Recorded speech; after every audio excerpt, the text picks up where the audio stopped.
For many people today, any sense of awe on this day will be overpowered by images of Santa, piles of discarded wrappings and ribbon, and what's left of the holiday meal. But there are those among us who believe that while the body feasts, the soul searches for another kind of satisfaction. And that's what Jonathan Robinson helps people to find. Robinson is a marriage and family counselor in Santa Barbara, California, and author of the Little Book of Big Questions, which he says helps stimulate the holiday spirit throughout the year. Hello, Jonathan. Thanks for being with us on this Christmas. Thank you. Oh, my pleasure. I was reading a quote you talked about when you first had your spiritual revelation about the holidays. You were stuck in traffic, I believe. You even mentioned shopping at Kmart. And I bring this up because last night, on the way to my mom's, around 6:30 Christmas Eve, there were about 300 cars parked at the Kmart store. So that's why I want to ask you about your revelation about this. Well, you know, sometimes we get sidetracked by busyness and Christmas hype and shopping, and we need sometimes a good question to bring us back to what is the essence of Christmas. And for me, you know, a question like, why are we doing this is important. And I think most people really want to experience more intimacy and spiritual connection. And questions can help us get back to that spiritual essence. A recent public opinion poll, Jonathan, shows that Americans at least say they are becoming more religious. More of us apparently belong to churches. More of us have been to one in the past week, month, or year than in the same time last year. Are you getting a sense that, that Americans are becoming more spiritual?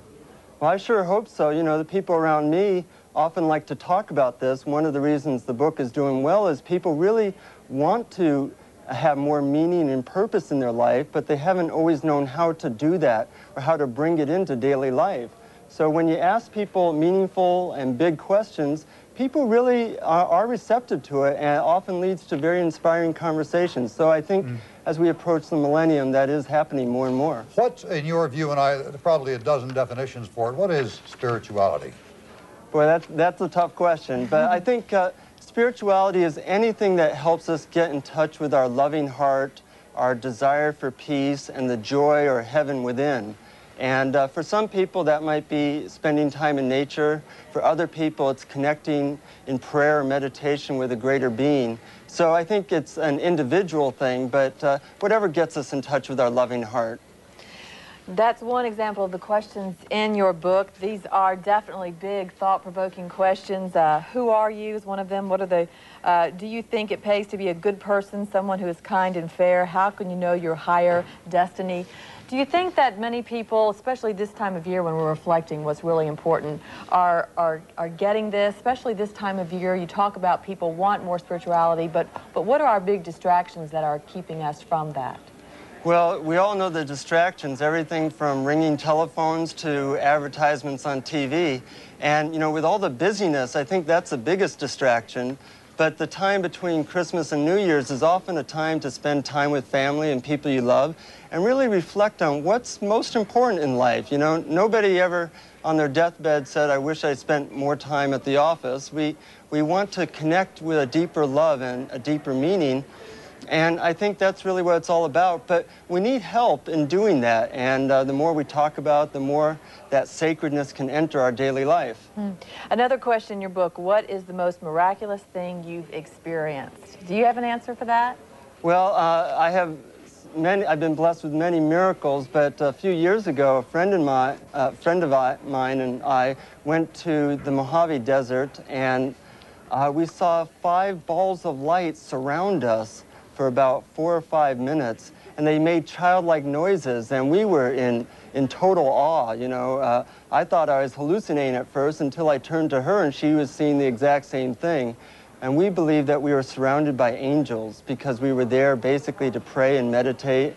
So being surrounded by angels is pretty miraculous. And the interesting thing, though, is I asked that question to a lot of people, and everybody has had something really special or miraculous happen to them.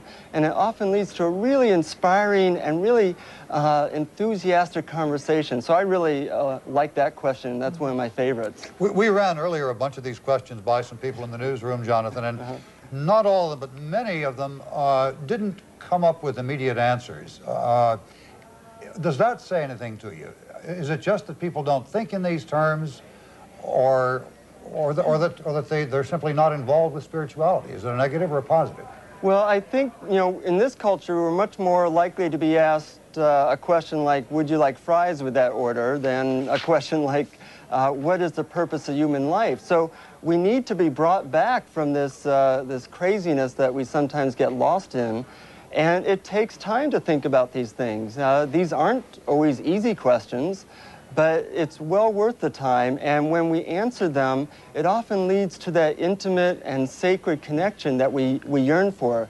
But they're not always immediate. Sometimes they really do take going deep within and finding what do I really believe, what is my experience, and how can I get back to that love and peace that I really yearn for. So stay right there, Jonathan. We'll get back to you in a moment, because we're going to give our viewers a little time to reflect on a question that we're going to ask you. And think about it, because we want your response. Question is, what are the 3 most important things you've learned about life so far? And with us today to help take your calls is family counselor Jonathan Robinson, the author of the Little Book of Big Questions. And this is one of the big questions, by the way. Very. Very big. He has been with us talking about how families can develop more spiritual relationships at this time of year, or for that matter, any time. And our first call from Michael in Miami. Go ahead, Michael. Hello, Merry Christmas, everyone. Merry Christmas Merry to Christmas. you. Well, other than Natalie's enchanting smile and eyes, I would say that probably my spirituality, my relationships with my family and friends, and my own personal happiness, by far, are the 3 most important things that I've learned about life so far. Very nice. Any comment, Jonathan? Well, a lot of people, when it comes down to it, they say very similar things. The question is, how do we get back and focus on the most important things? People have these near-death experiences that we read about. They say that when they actually were dead, that they get asked a question. And almost everybody who has had this experience say it's the same question. And the question is, what did you learn about being able to love? And it seems like a lot of spiritual traditions really come down to love and compassion, and in terms of having meaning and enjoyment in our life, it's also the same thing. How well did we love? How well did we connect with people? How well did we serve? And so I don't think that there's great mysteries involved, but I think the question is, how do we get back to that and really make that the central focus of our lives? Next caller is Chris from Tennessee. Go ahead with your response, Chris. Hello, Merry Christmas, everybody. Merry Christmas. 3 most important things that I've learned so far in my life is that God is love, and Christ has an experience to live with us, and He wants a personal relationship with us all. And He will walk and talk with us just like God walked and talked with Abraham and Isaac and Jacob. And the love that I have experienced with Christ is so important to me that I don't want to mess up, but I am going to mess up every now and then. Is that all 3, Chris? Yeah. Was that all 3? Okay, thank you. And Michael is on the line from New York. Michael, Yes. go ahead. You're on. Okay. I'd like to just say that personal relationships, Jesus Christ, and love, like Mr. Robinson said and the caller earlier about dealing with the Lord, basically people equate success with money. And I equate success with personal relationships, not only with Jesus Christ. Even Jesus said that we have to love one another as we love ourselves, and a lot of people aren't doing that. And this is basically what I have learned in life. Personal relationships, the love of Jesus Christ, and for Jesus Christ. And another one, I'm going to throw in one more. Not trying to figure out everybody, because a lot of people try to figure out people, and sometimes we just can't do that, but we should love them anyway. All right. Thank you, Michael. Thanks, Michael. Jonathan, a lot of the comments we're hearing are mentioning Christian concepts, Christianity, the Lord, Jesus Christ, and so on. Spirituality is not necessarily a Christian concept. Well, spirituality is a human concept. I think that we're not really human beings trying to have a spiritual experience, but we're really spiritual beings here right now having a human experience. And our mission, should we decide to accept it, is to find what helps us to connect with that heaven within or that love within. And for different people, it's obviously going to be different things. And a lot of these callers have found their way, and that's wonderful. Hopefully they're expressing that love in the world, but each person really has to find their way into that love and joy, and then they can start to give it out into the world. We have a woman's perspective now on this question. Vicki is calling from Iowa. Hello, Vicki. Hi. Merry Christmas. Merry Christmas. Merry Christmas to you. Well, the thing that, You need to turn your television down, Vicki. okay. The thing that I've found in my life so far is that I need to learn to love myself first, and only by that can I love other people, and to take care of myself mentally and physically and spiritually, and everyone around me will benefit. Now, that's my first one. The second one is it's not what you say, but it's what you do. And the third one, it's not what you get, but it's what you give in life. Those are good. Well said, Vicki. A little thought went into that. Jonathan?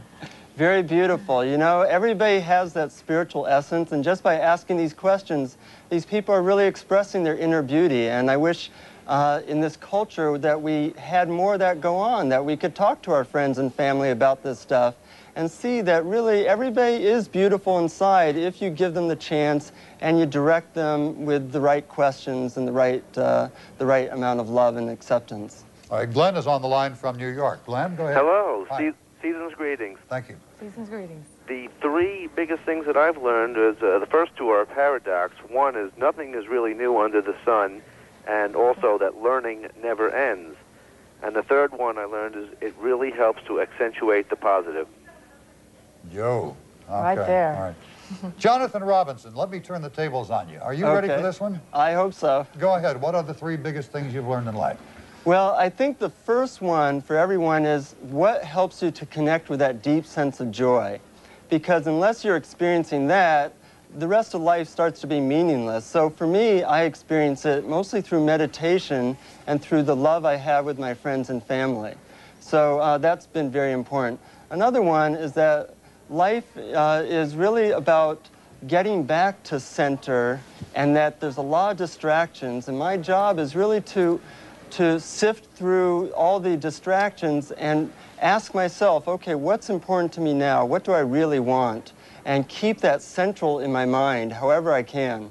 And probably the third most important thing might be, how can I contribute to the world? Because when you're contributing and you're giving and you're in that selfless mode, people love you back, and that feels great, and then the world is left as a better place. So those are the three most important things for me, and I need all the help I can get to remember those things. Yeah, it takes a little work, doesn't it? We have time for one more. Val from Georgia. Go ahead, Val. Hi. Merry Christmas to everyone. Merry Christmas. I think if people just would love God and love other people and try to treat other people the way they want to be treated, back to the plain old good old rules, that we'd all really do better. And I think it's a wonderful lesson to learn at any age. All right. Thank you, Val.